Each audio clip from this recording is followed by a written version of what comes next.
Bienvenidos y bienvenidas a esta edición de Observando el Mundo, Argentina en la era Milei, un podcast desarrollado por el Observatorio Internacional de la Fundación Igualdad de Rosario y en colaboración con el Centro de Investigaciones en Política y Economía Internacional.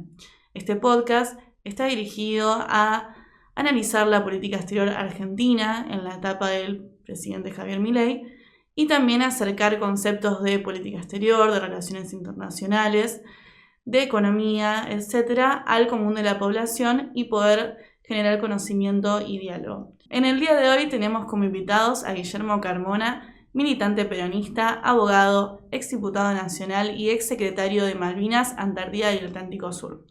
Por otro lado tenemos a Anabela Buzo, que es docente de la Facultad de Ciencias Políticas y Relaciones Internacionales de la Universidad Nacional de Rosario, investigadora del CONICET y directora del Centro de Investigación en Política y Economía Internacional. Bueno, bienvenido Guillermo Carmona a este episodio de nuestro podcast. Muchas gracias por estar presente y bueno, cuando quiera, lo que vamos a hablar el día de hoy es sobre la política exterior del gobierno de Javier Milei en comparación un poco con la anterior gestión de Alberto Fernández, así que bueno, si nos quiere empezar a comentar un poco sobre este tema. Uh-huh. Bueno, muchas gracias por la invitación, un gusto para mí charlar con ustedes. En primer lugar, señalo que si bien se puede hacer una comparación de la política exterior de este momento con la del anterior gobierno, con el gobierno del presidente Alberto Fernández, creo que hay algo que sí hay que señalar. Las peculiaridades que tiene lo que está haciendo en materia internacional Milei y su gobierno, la Cancillería Argentina, no registra referencias similares, no solo en el gobierno anterior, en ningún gobierno anterior argentino, no solamente en el de Alberto Fernández. Estas peculiaridades creo que marcan una tendencia que, si bien puede tener puntos de contacto con cosas que han pasado antes, como por ejemplo el gobierno de Macri, donde hay algunos aspectos que son comparables de la política de Macri con la política que está llevando adelante Milei, lo de hoy resulta en muchos aspectos no visto, inaudito, por las orientaciones que está adoptando, por las formas con las que se llevan adelante los posicionamientos internacionales, y también por las consecuencias que ya se empiezan a visualizar. Yo creo, así en grandes rasgos, como para decirlo esquemáticamente, coincido con quienes sostienen que la política exterior de Milei es dogmática, en exceso ideologizada. Me parece que esa es una característica muy definida en lo que está haciendo Milei y el actual gobierno.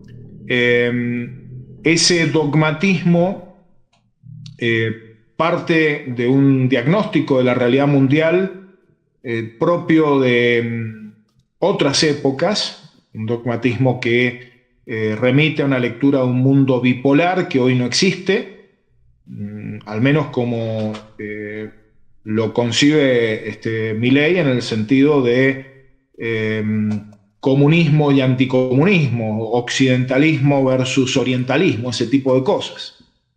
Entonces, bueno, es un rasgo, el dogmatismo se aleja de las posiciones de un pragmatismo desde ciertos valores, ¿no? Que es lo que el gobierno anterior buscaba sostener, ¿no? Una posición, primero, de reafirmación de los valores propios dentro de la política exterior, de los principios a los que nosotros adscribimos, por ejemplo, la no intervención en asuntos externos, en asuntos internos de otros países, la búsqueda de la solución negociada de los problemas entre los estados, la situación de abordaje desde un concepto de respeto de la integridad territorial, para mencionar algunos de los principios que este gobierno no está teniendo en cuenta, y al mismo tiempo de un pragmatismo en la implementación de las políticas en función del interés nacional.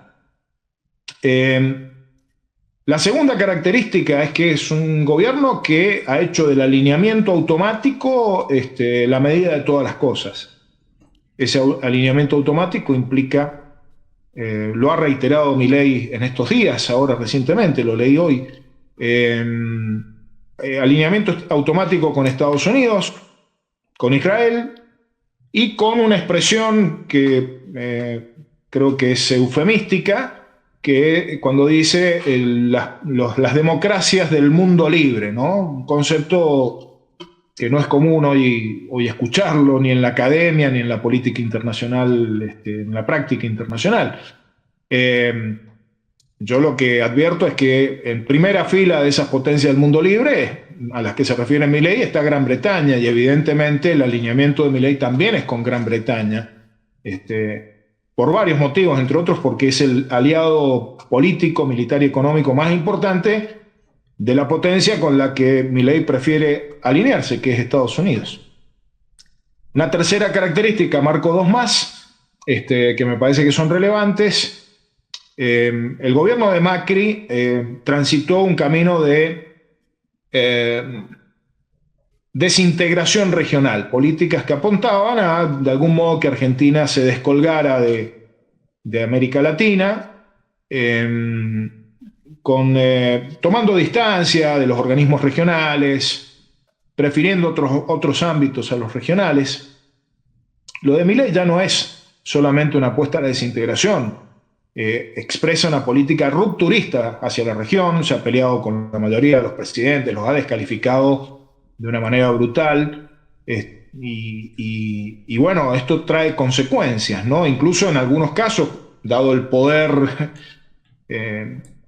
económico de Brasil, ha tenido que volver atrás y replantear cosas. Vemos esta semana cómo Brasil ha salido al socorro de la Argentina por la crisis sobre el gas, que ha sido además provocada por el propio gobierno de Milei, al no continuar las obras que estaban previstas de los gasoductos, que iban a significar una solución definitiva, una reversión de un proceso crítico que hemos tenido en materia energética. Y el otro aspecto que es sumamente preocupante es la posición abiertamente desmalvinizadora de parte de Milei, de la canciller y del gobierno en general. Esa desmalvinización implica implica una desmalvinización sobre la política exterior en general, es decir, que no sea un tema de la agenda del gobierno dentro de la política exterior, y sobre todo implica la desmalvinización de la relación con Gran Bretaña. Esto que implica que, con Gran Bretaña se puede perfectamente para el actual gobierno hablar de todo menos de Malvinas, si es lo que los británicos quieren, lo cual es sumamente pernicioso para nuestro interés nacional en uno de los temas más sensibles e importantes de nuestra política exterior. Bien, ¿usted cree que frente a esta cuestión que dice de sobre ideologización de la política exterior, puede llegar Milei a recurrir a métodos más pragmáticos, como por ejemplo el caso de Brasil, digamos, tanto en campaña como hay ciertos dichos polémicos de Milei donde acusa a Lula da Silva de comunista y otros adjetivos, pero frente a la crisis energética que está atravesando nuestro país a día de hoy, yo creo que hay cierto recurso al pragmatismo por necesidad, básicamente.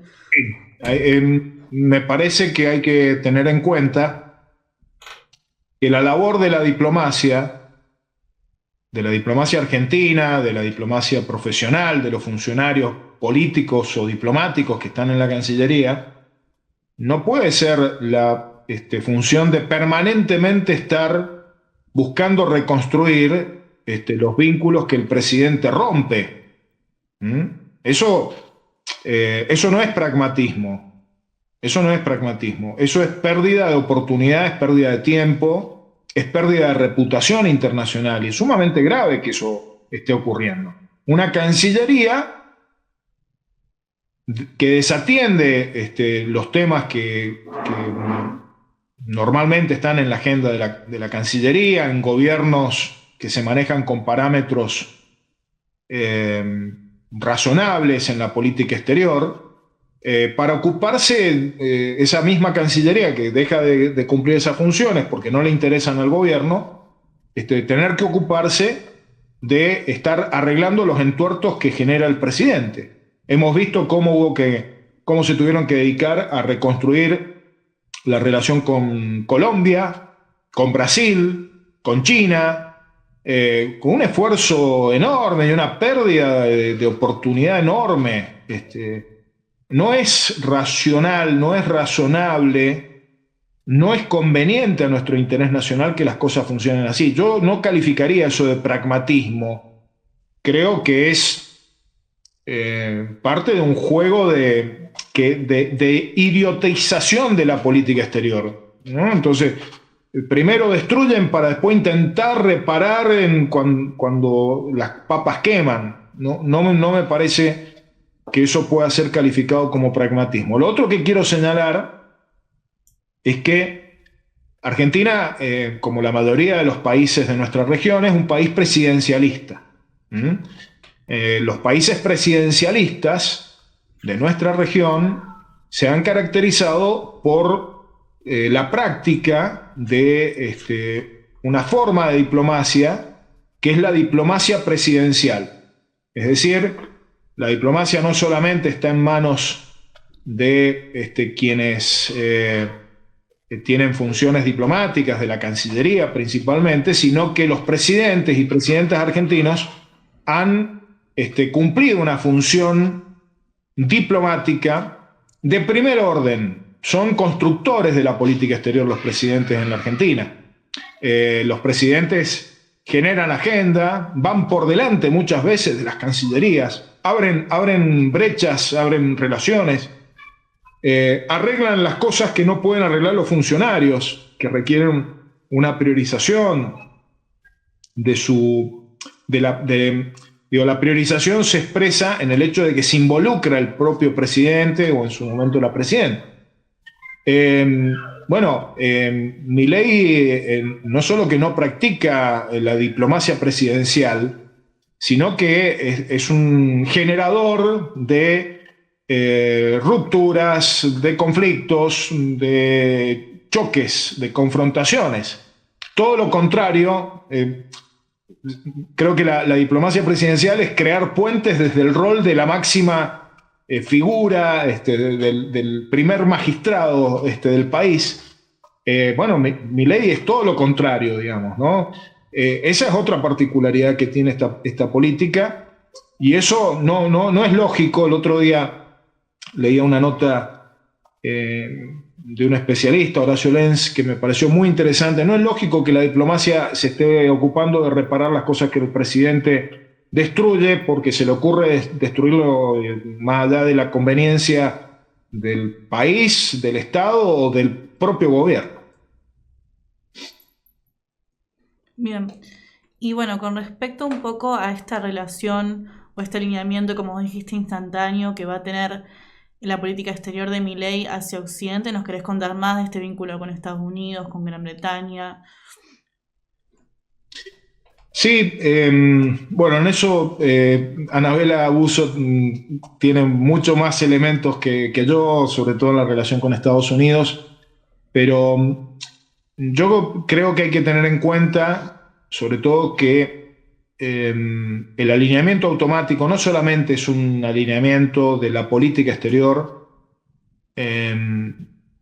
implica, no quiere decir eso solamente que la Argentina va a votar como vota Estados Unidos en Naciones Unidas o que la Argentina va a acompañar a Estados Unidos en ámbitos multilaterales. No, es mucho más que eso. Tiene consecuencias en materia de defensa, estamos viendo el ingreso de tropas extranjeras al país desde Estados Unidos que o no han sido autorizadas por el Congreso o resulta dudoso que puedan tener una autorización legal.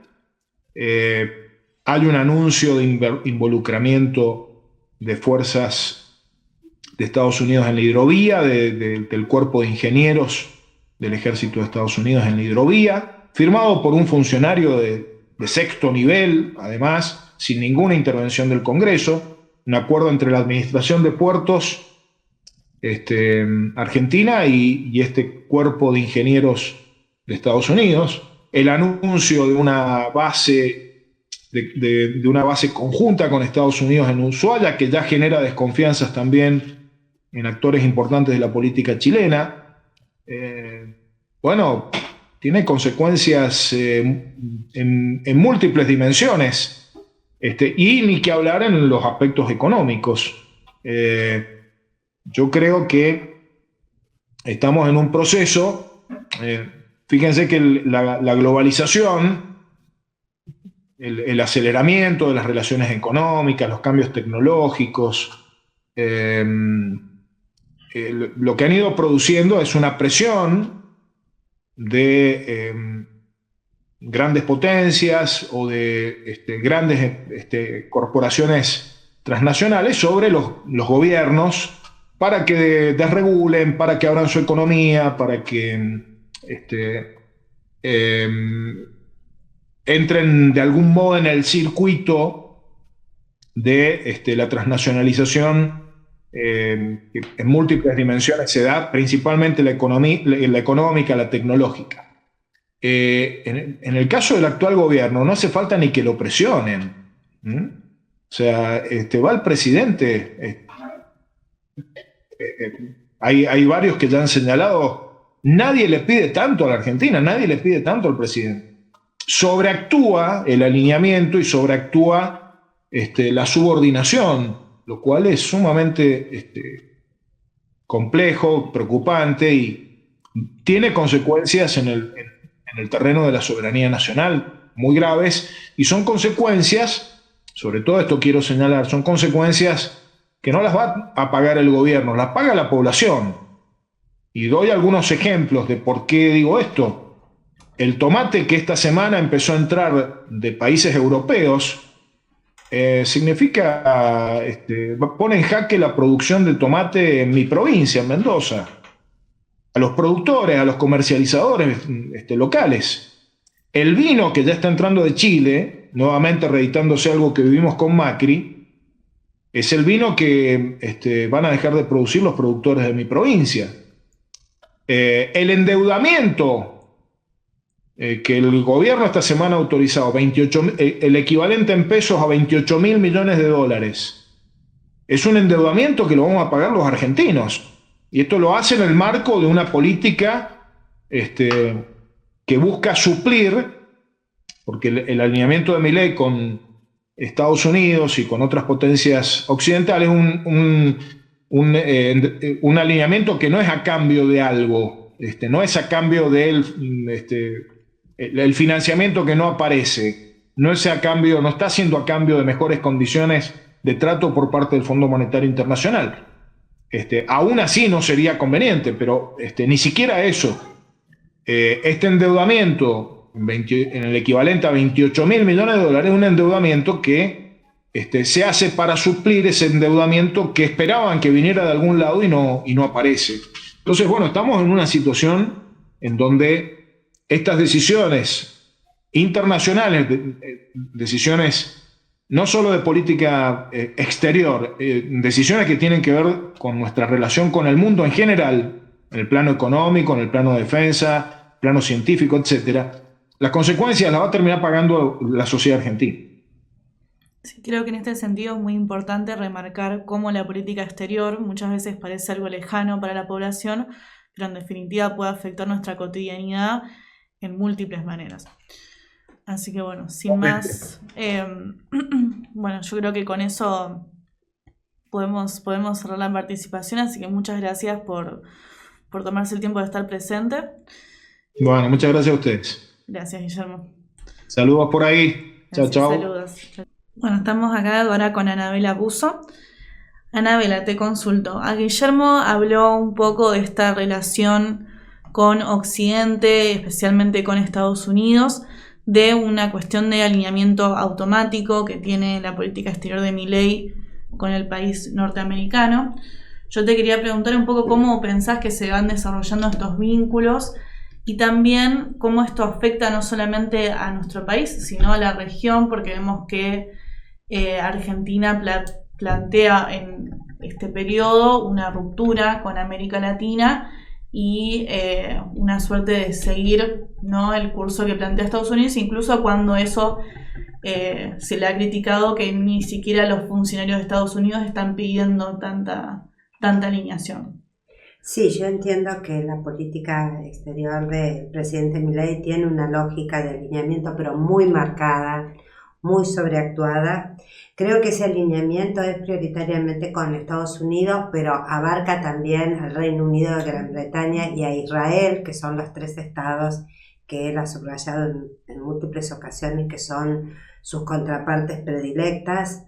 Y en el caso específico de los Estados Unidos, entiendo que este alineamiento tiene como distintas dimensiones, ¿no? Hay un alineamiento de tipo ideológico que no solo coincide con algunos valores de los Estados Unidos, porque por ejemplo, si tomamos la democracia formar liberal como una forma que Estados Unidos de sistema político que Estados Unidos privilegió durante muchos años, no sé si el gobierno de Milei la respeta tanto, digamos, ¿no? La división de poderes, el equilibrio de poder dentro de nuestro país.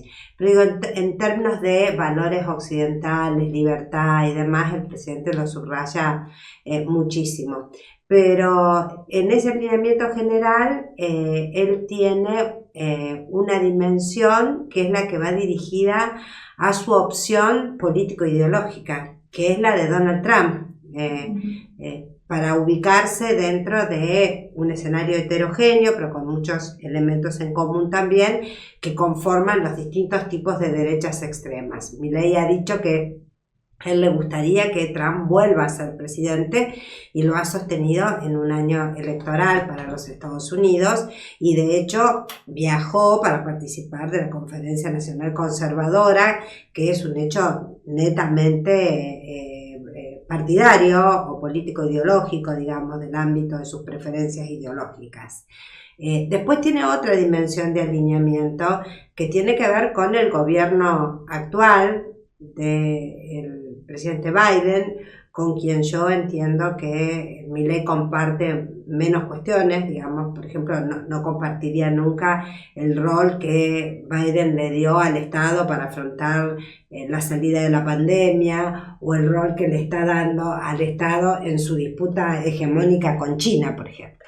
La canalización del alineamiento con el gobierno de Biden se da a través de la dimensión estratégico-militar, que es una dimensión en la cual Estados Unidos venía insistiendo, digo, no es nuevo, ya había manifestado algunas cuestiones frente al gobierno de Alberto Fernández, porque ellos tomaron la decisión de convertir la agenda con América Latina, incluida la agenda con nuestro país, en una agenda muy securitizada, porque la enmarcaron en la disputa hegemónica con China. Entonces hay temas de inversión, temas de comercio, temas de infraestructura, temas productivos, que entran todos en la agenda de seguridad de Estados Unidos. Entonces nosotros decimos puertos, hidrovía, aeropuertos, vías férreas, recursos naturales, estación de observación del espacio lejano, bases en Ushuaia, digamos, todo entra dentro de la dimensión estratégico-militar, y eso te impone una lógica de vínculo bilateral que ubica en un lugar privilegiado a las agencias del gobierno norteamericano que tienen que ver con la seguridad más que con la diplomacia.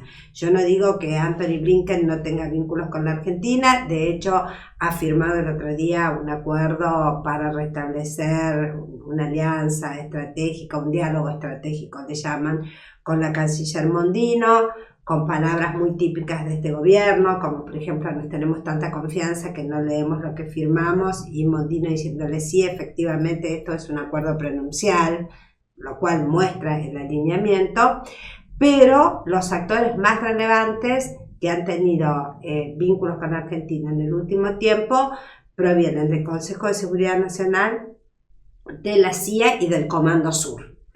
Lo cual le da a esa dimensión, a lo que estaría en la órbita del Pentágono y en la órbita de seguridad nacional de los Estados Unidos, un lugar de privilegio. Y después creo que hay un tercer elemento de alineamiento con Estados Unidos que tiene que ver con el alineamiento con algunos empresarios. Ya acá entra un caso muy particular, que es el hecho de que el presidente Milei, al autodefinirse como anarcocapitalista, tiene una desvalorización natural por el rol del Estado. En cierta manera no es un achicamiento del Estado como se pudo ver, por ejemplo, en la década de los 90, sino que es una desvalorización absoluta del Estado, casi un deseo de que el Estado desaparezca, ¿no? Y eso coincide con algunos análisis que tienen mucha importancia en las relaciones internacionales de nuestros días, vinculados al rol que cumplen las corporaciones basadas en el uso de Internet, la inteligencia artificial y otras tecnologías, ¿no? Yo lo cito siempre porque me parece muy esclarecedor, un artículo publicado por el analista Ian Bremmer, que en español se titula Momento Tecnopolar, donde Ian Bremmer, a partir del análisis del rol que cumplieron las corporaciones tecnológicas para desactivar el intento de golpe de Estado el 6 de enero del 2021, destaca que estas corporaciones pueden cumplir funciones que en los últimos 400 años fueron desempeñadas por los estados. Y dice, bueno, así como nosotros clasificamos a los estados de acuerdo a su sistema político y a su sistema económico, también podemos clasificar a las grandes corporaciones tecnológicas.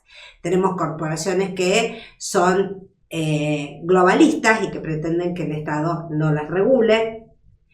Son también otro grupo, lo constituyen las corporaciones nacionalistas, que incluyen aquellas empresas que, viendo la importancia que estas nuevas tecnologías tienen para el Estado, lo que intentan es potenciar la mayor cantidad de tratados, convenios, acuerdos, programas con los estados. Y después tenemos el tercer grupo, que es el de los tecnotópicos, ¿no? O sea, aquellos que creen que las empresas pueden llegar a reemplazar al Estado en un espectro muy amplio de actividades. Cuando digo las empresas de tecnología.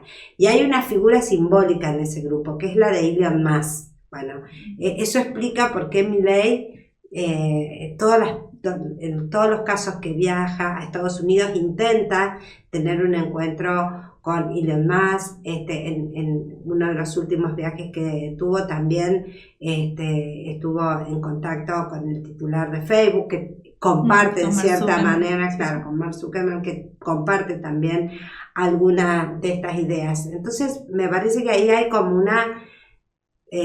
un espectro general de alineamiento, pero que, insisto, tiene un componente de alineamiento con las derechas extremas, un componente de alineamiento estratégico militar que se va a continuar si Trump llegase a ganar las elecciones, pero que se consolida ahora en el gobierno de Biden, y hay también un alineamiento con los llamados tecnotópicos. Bueno, yo creo que también esta cuestión de vínculo con estos multimillonarios también tiene que ver con la concepción de Milei de que la política exterior ya no se percibe como una política de Estado, porque de hecho no ha tenido ningún encuentro, ninguna visita oficial a Biden, sino que ha sido todos viajes orientados a los encuentros con estos multimillonarios, o ya charlas más ideológicas incluso. Entonces se pierde un poco quizás el sentido de tener una política exterior. Y también creo que, como bien decía Guillermo, muchas veces la Cancillería tiene que correr un poco atrás de los errores o de los dichos, como rectificar ciertos dichos que el presidente ha tenido tanto en campaña como como también a lo largo de su mandato hasta ahora. Sí, yo coincido con ese diagnóstico. Haría, digamos, una distinción en el hecho de que en la historia de América Latina la diplomacia presidencial es un dato relevante. Nosotros hemos tenido diplomacias presidenciales muy destacadas en la Argentina, en países vecinos, como por ejemplo la del presidente Lula, o con otros perfiles ideológicos a lo mejor de otras características más socialdemócratas, como puede haber sido Lagos o Bachelet, digamos, son figuras que tuvieron una diplomacia presidencial. En Argentina, Cristina Kirchner me parece que se destacó en ese sentido, pero la diplomacia presidencial implica que quien ejerce la primera magistratura del país sale de la República Argentina y va a otras geografías a defender los intereses de la República Argentina y en representación de la República Argentina. Obviamente que hay diferencias porque los gobiernos son diferentes entre sí, pero la diplomacia presidencial es eso. Después ve cómo ese presidente articula con su canciller y cómo la Cancillería acompaña ese proceso.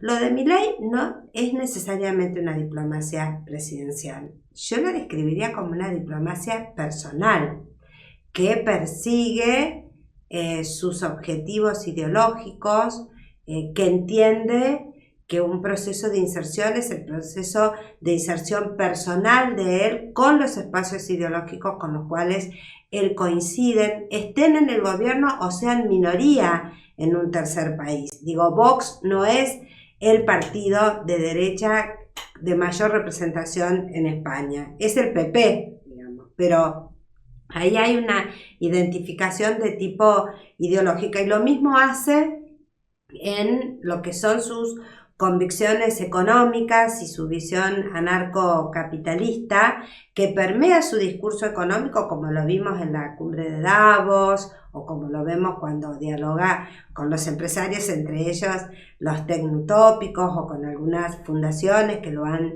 invitado a disertar, digamos. Es una expresión económica personalista, digo personalista en el sentido de lo que el presidente cree y no una descripción de lo que en realidad le está sucediendo a la economía argentina, salvo su reconocimiento de que nuestro país está sufriendo el mayor ajuste de su historia y quizás el mayor ajuste de la historia del mundo, como suele respetar él, cuando para el presidente eso es un mérito, para muchos otros eso es un gran sufrimiento. Bien. Bueno, pasando un poco a lo que tiene que ver con ya elecciones en Estados Unidos. Sabemos que este año en Estados Unidos hay elecciones para la presidencia, se disputan entre el candidato del Partido Demócrata Joe Biden y Donald Trump, candidato por el Partido Republicano. Antes de entrar más de lleno, nos gustaría que expliques un poco cómo funciona el sistema electoral de este país y bueno, un poco también, digamos, habiendo pasado todo este proceso de juicio que ha tenido Trump y que va a seguir llevándose a cabo, si es posible que él, para aclarar, que él se presente a las próximas elecciones como candidato. Bien, bueno, con respecto al sistema electoral, obviamente que hay muchas cuestiones que son similares a las de nuestro país, porque bueno, nuestra Constitución refleja parte de la tradición establecida después de la Revolución Americana. Pero en el sistema electoral tenemos algunas diferencias. En Estados Unidos, el presidente y el vice se eligen de manera indirecta. O sea, cuando la gente vota, está votando a los representantes a un colegio electoral. Y ese colegio electoral es después quien define o nomina definitivamente o certifica ese proceso electoral que ganó tal o cual otro. Quien tiene mayor cantidad de representantes en el colegio electoral es quien gana la elección. Y ahí aparece un dato que no es novedoso, pero que es típico de estos procesos, es que no es la normalidad, pero existen muchos casos donde el voto popular fue en una dirección y el colegio electoral va en otro. ¿Por qué? Porque, por ejemplo, Hillary Clinton sacó 3 millones más de votos que Donald Trump en las elecciones de finales de 2016. Sin embargo, Donald Trump ganó en mayor cantidad de estados, entonces tenía mayor cantidad de representantes en el colegio electoral y teniendo 3 millones de votos menos que Hillary, fue electo presidente de acuerdo a las normas constitucionales y electorales de los Estados Unidos. Esa estrategia es una estrategia que Trump está tratando de preservar para el proceso electoral del 2024 y por eso, digamos, hay una mirada puesta por el momento. Las elecciones en Estados Unidos son el 5 de noviembre, pero hay una mirada puesta en lo que se consideran los swing states, o sea, aquellos estados que pueden ser ganados por republicanos o por demócratas dependiendo de la ocasión y que tienen incidencia en el colegio electoral. Y lo que vamos viendo es un cambio de la tendencia a medida que pasa el tiempo y salen nuevas encuestas, ¿no? Los que están identificados como swing state para esta ocasión son los estados de Arizona, Georgia, Carolina del Norte, Michigan, Pensilvania, Wisconsin y Nevada. En los 3 primeros que nombré, Arizona, Georgia y Carolina del Norte, Trump lleva una delantera para las encuestas que se midieron hasta finales de abril, de 4 puntos. Pero las encuestas del mes anterior le daban una ventaja de 6 puntos, o sea, Trump sigue ganando, pero hay una tendencia a la baja. Mientras que en el caso de Michigan, Pensilvania y Wisconsin, la diferencia es entre punto y medio, lo cual es una diferencia que entra dentro del margen de error de las encuestas. Estos estados constituyen lo que se llaman el muro azul, ¿no? Porque azul es el color del Partido Demócrata y rodea una zona geográfica del país donde los demócratas suelen ganar, y en el caso de que Biden gane en estos 3 estados, ganaría la elección, porque son muy definitorios, porque por la cantidad de población tienen una representación importante en el colegio electoral. Mientras que en el estado de Nevada las encuestas dan un empate en el momento, pero Nevada tiene poca representación en el colegio electoral. Cuento esto porque si no, no se entiende cómo alguien puede sacar, como Al Gore en la elección de finales del 2000 o Hillary Clinton en la elección de finales del 2016, la mayoría del voto popular y después termina perdiendo la elección. Ahora, este sistema, que es un sistema indirecto para presidente y vice, no es así para la constitución del Congreso. En los representantes, que son los equivalentes a nuestros diputados, y los senadores se eligen de manera directa.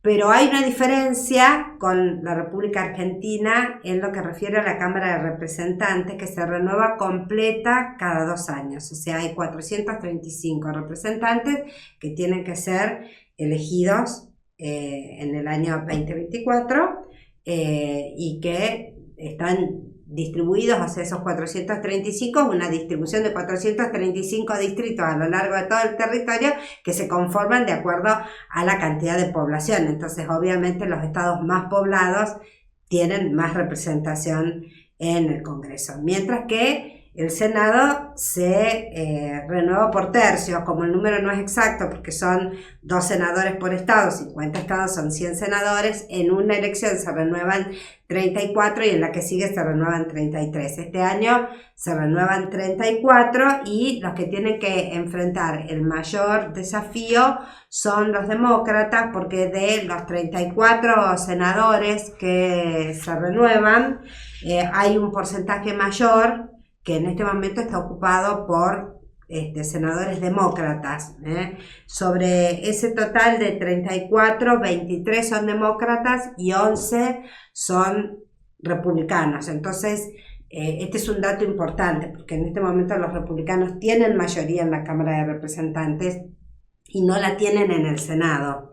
Pero la diferencia es muy escueta y ahora los demócratas tienen que renovar más cantidad de bancas que los propios republicanos. Y este circuito electoral también se complementa con la elección de 11 gobernaciones. Los gobernadores también se van eligiendo en el año que coincide con la elección general, y otra tanda se elige con las elecciones de mitad de término. Pero bueno, son 11 gobernaciones que en un país con una estructura federal muy fuerte como Estados Unidos es importante, porque de repente para un país como la Argentina tener buena relación con un estado de los Estados Unidos es más o menos tener una buena relación con otro país, ¿no? Digo, por el tamaño de las economías. Y después también hay muchas alcaldías, ¿no? O lo que nosotros llamamos intendencias. Se eligen, creo que más de 40 alcaldes de las 100 ciudades, sobre las 100 ciudades más pobladas del país. Para darte un ejemplo, no sé, el alcalde de San Francisco o el alcalde de El Paso en Texas, son ciudades que tienen peso. Todo eso es de elección directa, menos el presidente y el vice. Por eso es tan importante para los que estudian estos temas hacer un seguimiento de encuestas por estado, porque eso es lo que impacta directamente sobre la conformación del colegio electoral. Y con respecto a lo que vos me preguntabas sobre si Trump puede participar o no del proceso electoral, bueno, es un tema realmente para que lo traten los especialistas en derecho constitucional y penal de los Estados Unidos. Pero lo que yo he leído al respecto es que el presidente Trump tiene 91 acusaciones divididas en 4 juicios. Esos juicios tienen distinta envergadura, digamos, y tienen además distintos jurados, porque algunos son de la justicia federal y otros están en las justicias estaduales.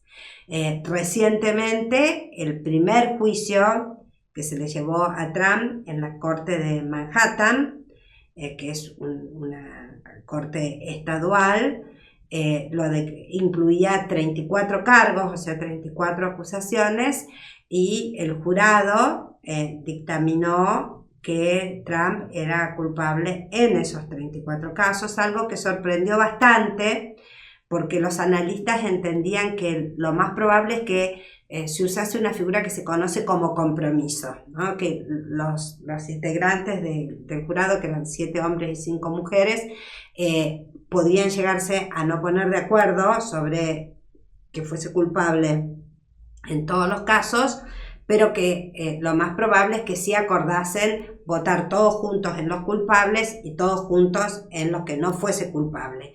Bueno, sorprendió efectivamente que el jurado entendiese que Trump era culpable en las 34 acusaciones, en este caso, insisto, por el delito, te diría, menos grave dentro de un conjunto de delitos muy graves, que tenía que ver con la falsificación de certificaciones de pago para silenciar a una actriz de cine para adultos que había tenido un romance con Trump y que Trump no quería que eso se supiese. Bueno, y ahí hubo desviaciones de fondos.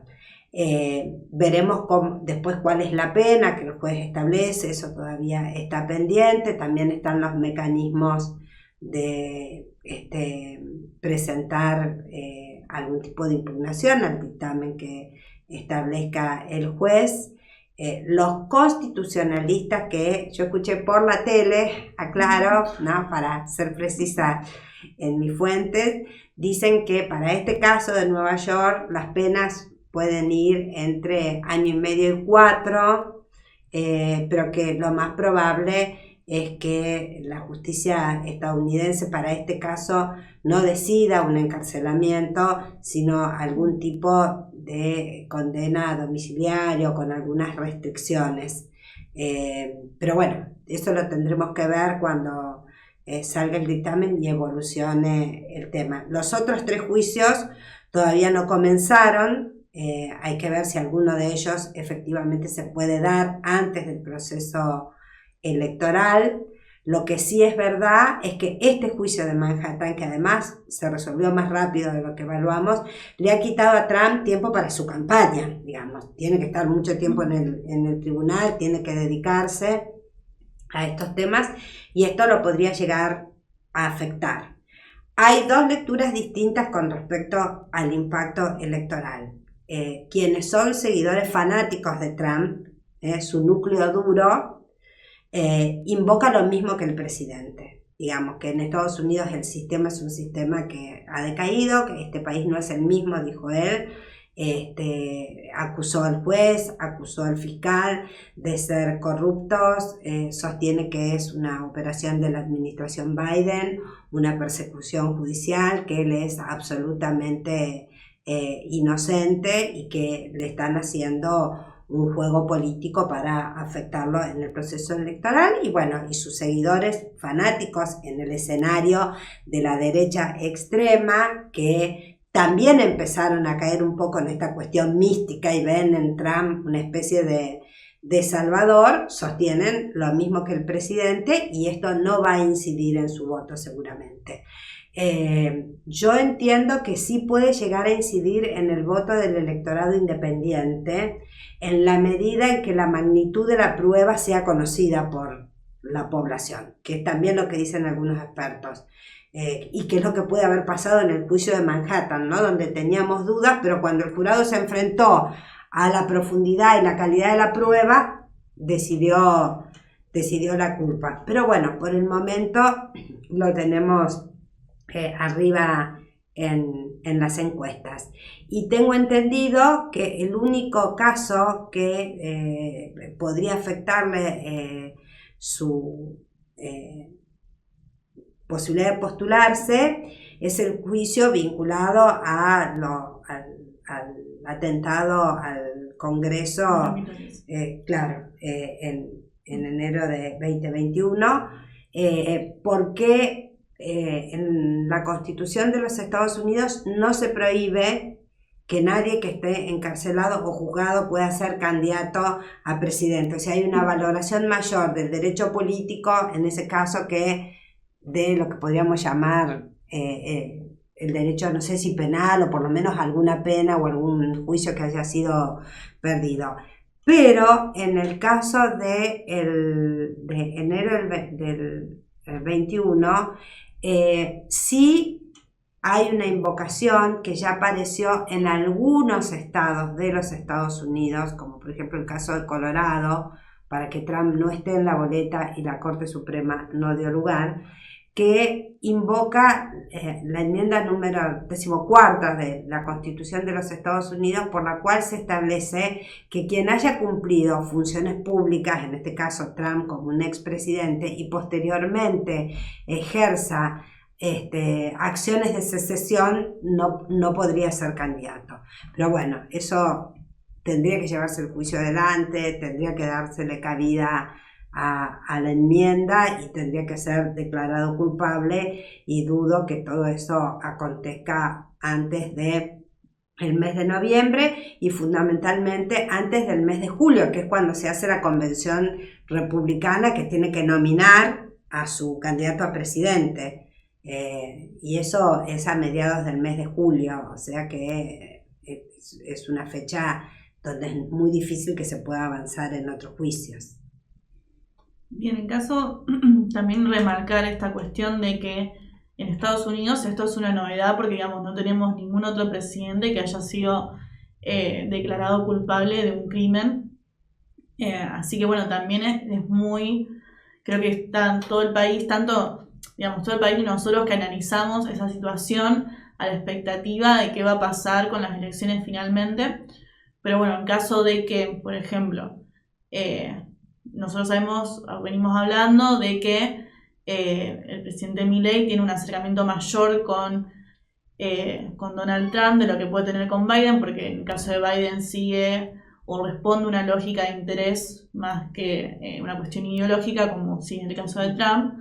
Así que bueno, en el caso de que efectivamente Trump pueda ser candidato por el Partido Republicano, ¿usted qué cree que pasará en ese caso con la relación bilateral con Argentina, que es un poco lo que nos compete?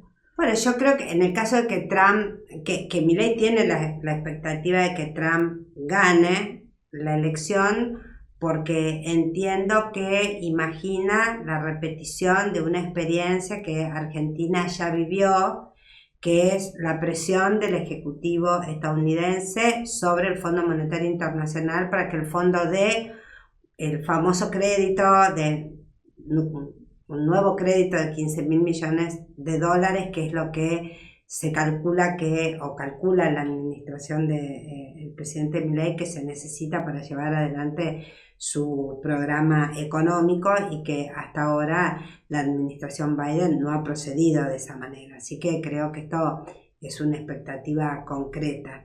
Y por otro lado, como pasó en el 2016, y quizás lo trabajamos menos de lo que correspondía, el hecho de que Trump vuelva a ganar podría constituirse en un nuevo impulso al movimiento de las derechas extremas a nivel de todo Occidente. Cuando Trump ganó en el 2016 y asumió en enero del 2017, tuvo un efecto como, en cierta manera, legitimador, un efecto que enmarcó, digamos, el crecimiento de todos esos movimientos en Europa y en América Latina, porque bueno, si lo sostenía así el presidente de los Estados Unidos, ¿por qué no otros presidentes? ¿No? Ya no se podía invocar, y lo quiero decir en un lenguaje a lo mejor un tanto vulgar y despectivo, pero ya no podíamos decir es propio de un país bananero. Estaba aconteciendo en Washington, digamos, y eso tiene una influencia, más allá de que hoy Estados Unidos no tiene el mismo poder que tenía después que ganó la Segunda Guerra Mundial, pero sigue siendo un actor muy relevante del orden internacional. Y para Milei eso sería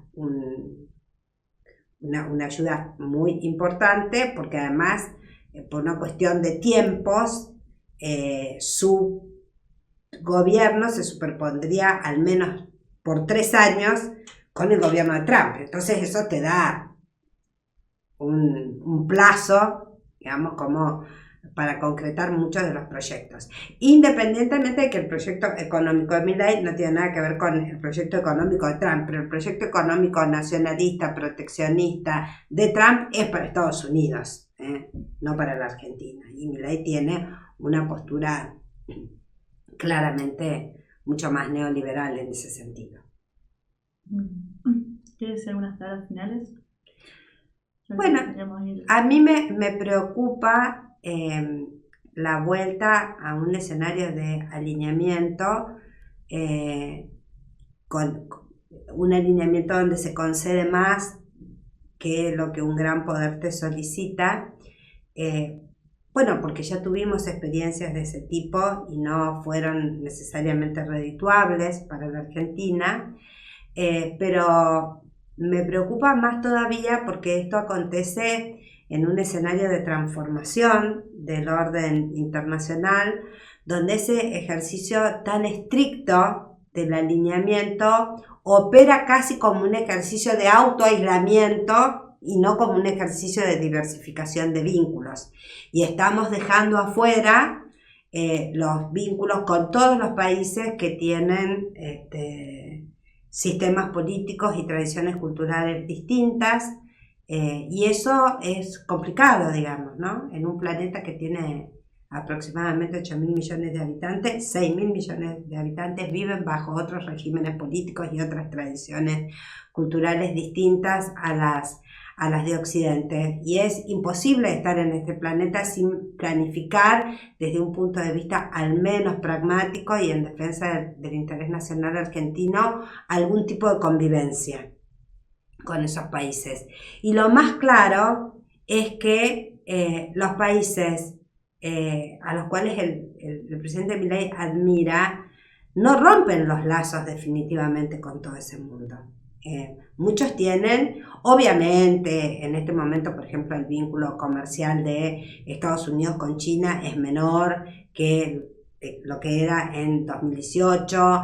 China va vendiendo bonos de la deuda norteamericana. Biden le declaró una política proteccionista para muchos rubros sensibles, pero sigue siendo aún el socio comercial más importante. Ambos países están enfocando proyectos de desacople de sus economías para que las cadenas de suministros no queden tan atadas y no les pase lo que les pasó en la pandemia, donde el espíritu cooperativo no existía, entre ellos Trump no lo quería, y entonces, bueno, las cadenas de suministros se fueron muy alteradas, y aparte es parte de la disputa hegemónica entre esos países. Pero Argentina debería no involucrarse en esa disputa hegemónica tomando partido fanáticamente o con un fanatismo ideológico exacerbado por uno de los que participan, por uno de los estados que participan de esa disputa hegemónica, porque tenemos que resolver muchísimos problemas, ¿no? Muchísimos problemas de agenda doméstica y de agenda internacional, y para eso necesitamos tener una buena convivencia, en primer lugar, entre los argentinos, en segundo lugar, con nuestra querida región latinoamericana, con nuestros vecinos, con los cuales a todos los estamos tratando de una manera muy descortés, y después con el resto del mundo, sin perder nuestra propia identidad. Tener relación con un país que tiene un sistema de partido único no quiere decir que nosotros querramos para la Argentina tener un sistema de partido único. Quiere decir que comerciamos con el país que más compra y más vende del mundo. Esa es la diferencia. Bueno, Anabela, muchas gracias por la participación y esperamos que vuelvas. Bueno, gracias por la invitación y por la tarea en conjunto. Gracias. Les agradecemos por sintonizar este episodio donde hablamos sobre la relación bilateral con Estados Unidos, la política exterior del presidente Javier Milei y sus vínculos con Occidente, y los invitamos y las invitamos a sintonizar el próximo episodio donde trataremos la relación bilateral con China y también con Brasil y en su aspecto más amplio con Latinoamérica.